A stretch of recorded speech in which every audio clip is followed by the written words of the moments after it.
These are my radioactive collection. Lots of these are purchased off of eBay. Lots of these are acquired from friends that I met online and other people that collect radioactive materials or Geiger counters. In fact, this Geiger counter here is an old civil defense Geiger counter. It's a long-range survey meter. It's very much the same as our Ludlum with a probe, except this is an old civil defense meter with a probe instead of a pancake.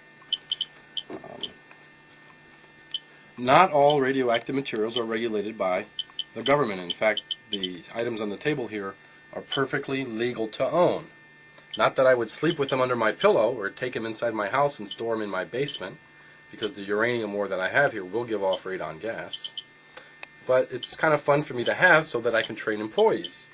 Where I went down to teach the employees how to read a meter, I was able to bring these samples out, and then the employees could learn how to read a meter and slide the scale and work with a meter. So I had all these out there, and in fact there's a quiz that we take to see what's going on. The nicest thing here is it's totally legal to own, totally legal to transport, totally legal for me to have. Just don't sleep with it. And if you see here, a lot of this stuff doesn't do much with the back of the probe. Okay? And in fact, the back of the probe is a relatively thick piece of metal. It blocks all the alphas and betas, where the screen side of this probe allows the energy to get in there. And what the lesson here this morning that we had was, we had how penetrating some of this stuff is.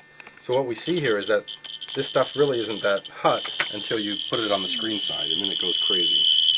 So this little bitty rock from North Carolina called pitch blende is actually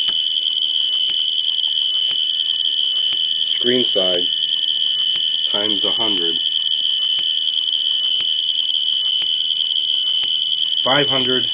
50 millirems per hour on the surface screen side, or anywhere from 1.2 thousand, that would be 1.2, 120 counts per minute coming out of this rock.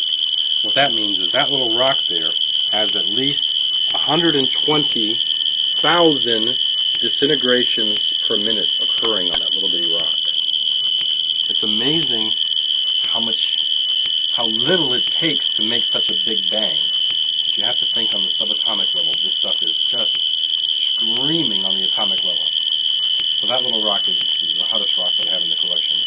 That's about 50% uranium oxide, 60% uranium oxide. And in the early days of radiation in the 1910s, the North Carolina spruce pine mining district was the premier source of uranium in the world, and that's when uranium was worth more than gold. So a miner would mine, a couple wheelbarrows of this stuff, and he was set for the year. This stuff was very, very valuable. All these are legal to own. We have an example of the clocks, the radium clocks that in New Jersey, in western New Jersey, there were ladies in the early 1920s, 1930s who were painting the radium paint on the dials of these clocks. And this clock, even though it may not glow in the dark anymore, the radium that's on there is extremely hot and will be hot for generations.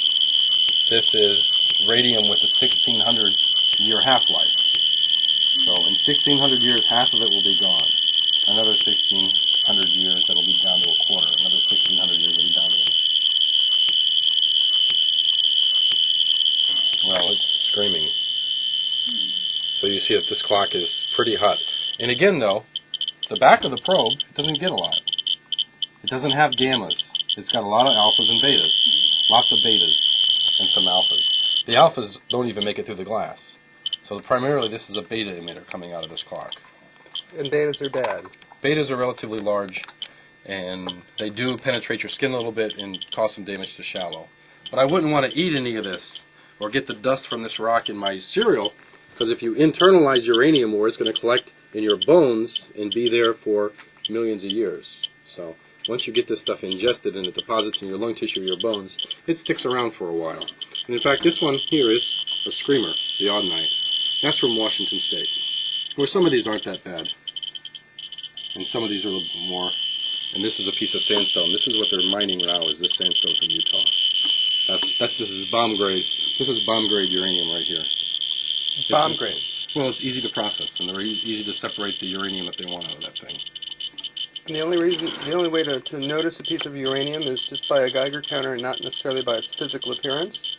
Right. Is there any particular trademarks to uranium? One more thing with uranium-laden minerals is they'll glow under black light. And we're going to turn off the lights, and we're going to make this table glow here in a minute.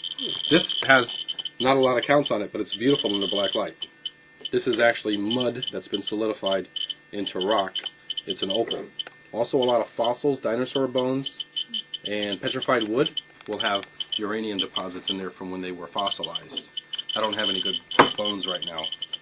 It's zircon crystals are important because when the zircon crystal was formed, there was some uranium in that zircon crystal, and you can date this rock. You know exactly how many millions of years or billions of years ago this rock was formed by dating the zircon crystal in there.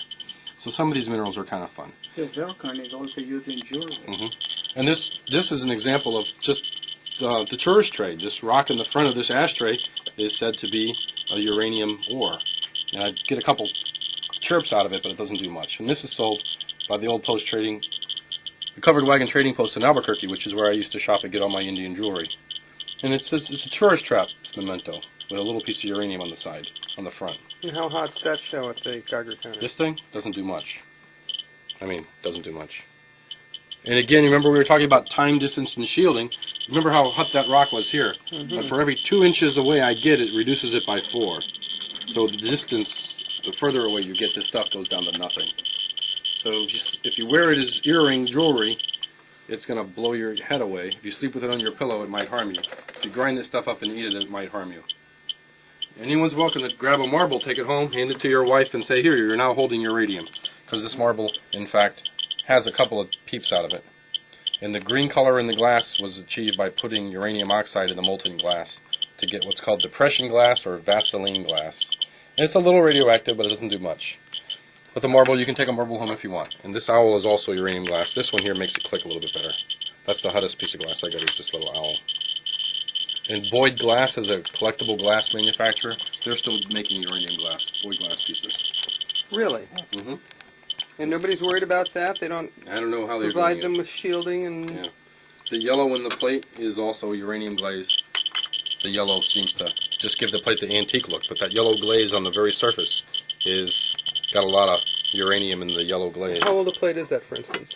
45, maybe 1945, 1940, 1940.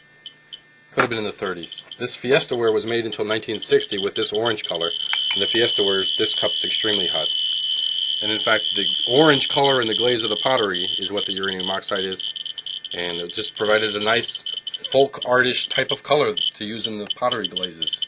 And there's a pottery company in New Jersey that's now in a business called Stengel Pottery, and they extensively use uranium to make all kinds of yellows and oranges and reds in their pottery line. So Stengel Pottery is another one. This Fiesta ware comes out of California, but Stengel's another one. And it's that far from your sensor, and it's still making that sensor go off like that. Well, a lot of this is background. I mean, this thing will chirp if I put it over here. But yeah, a lot of this stuff on the table is hitting this meter. I get a lot of stuff on the table. It's kind of fun. But these glass beads really don't do much. Marbles don't do much. But these plates do. And the plates, you can eat off these. People ate off of these for years. And the uranium is embedded in the glaze. It won't come out. You can put spaghetti, high acid foods on these, and it won't leach out the uranium. So they're safe. And in fact, if you look at the federal regulation, it names things that are exempt from regulations. Fiesta ware, uranium glass, radium watch dials. You don't need a license to own a Rolex watch with glow-in-the-dark hands, because it's uranium, it's radium on the watch hands. You don't need a license for that. So it's all exempt quantity stuff. Glow-in-the-dark hands are still made from radium. Some. Not a lot. Some of the really expensive Rolex have radium. Do all of those glow-in-the-dark things have some kind of radioactive content to them? Not anymore. They've developed other chemicals that do the same thing. So they've substituted, and they've got those down. So the key lesson here is not all radioactive material is regulated, and not all radioactive material has to be labeled with a caution radioactive sign. And in fact, if you want to buy this stuff, you can get on eBay and buy all kinds of radioactives on eBay. I'm intrigued by the salt. You didn't explain the salt. Well, potassium as an element naturally occurring potassium has a small percentage of an isotope. It's only like 0.3%, but this potassium has a half-life of 160,000 years or something like that. So this potassium, no matter where it is going to be radioactive. So this, instead of sodium chloride, is potassium chloride, and in fact it has radioactive isotope of potassium in it because it's pure potassium. And how much does your Geiger counter go off on that? Does It's it? very hard to read because it's inside the container, but if I opened it up and spilled it out, I could get it to read. Really? It doesn't even make it through the cardboard container. So Honestly, really? it doesn't do much.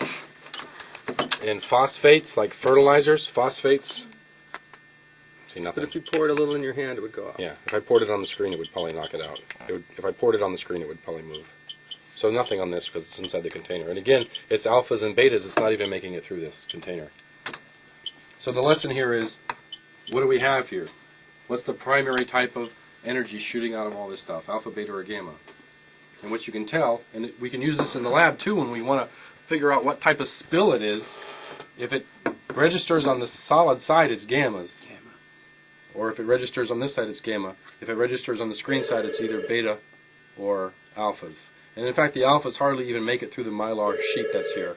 You need a special detector to do alphas. And we don't have alphas in the pharmacy, so we don't have any of those detectors.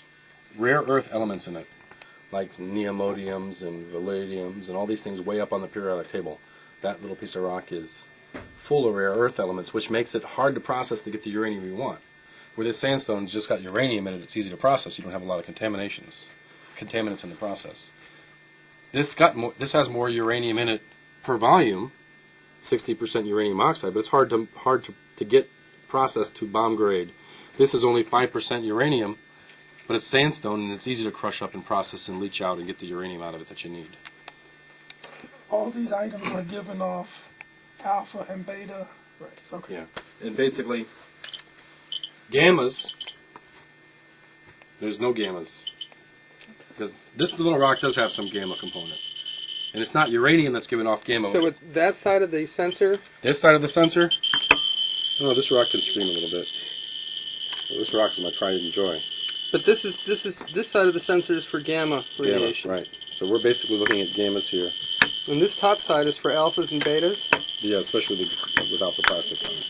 So this is 10 times 0.3. This is 3 millirem per hour here, primarily gamma.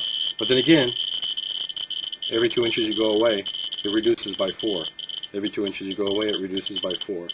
Every 2 inches you get away, it reduces by 4. So the distance is, this is a great lesson in how distance affects it. I mean, it just drops it to nothing by having distance. If you're dealing with concentrated quantities of FTG, you don't want to put your hands right on it. You want to use forceps or the dose drawing robot, or use some way of doing it without having your hands do it. So with me just playing around with this rock in my fingers for a couple seconds, how much radiation do I have on my fingers? Well, the nicest thing is all the radiation is embedded. Don't play with this one, or the dust will get on you. Oh, okay. And this one's got some dust. But this one here, it's pretty well embedded. It's not going to get in you. But if you hold this in your hand, that's it. We just said it's what? We said the screen said it was 50. So if you put this in your hand for an hour, that's 50 millirems on my hand. I see. So in 1 hour, I can get 50 millirems. Well, your badge can get 5,000.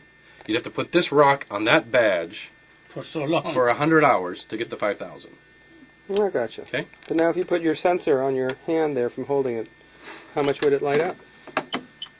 Nothing. Nothing. Nothing. Because that rock doesn't shed anything. Some of these other rocks create a little dust here. And in fact, under this rock, you can see there is some dust under here. But the dust is so minute, it's not doing anything. We're going to see the dust when I show you the black light.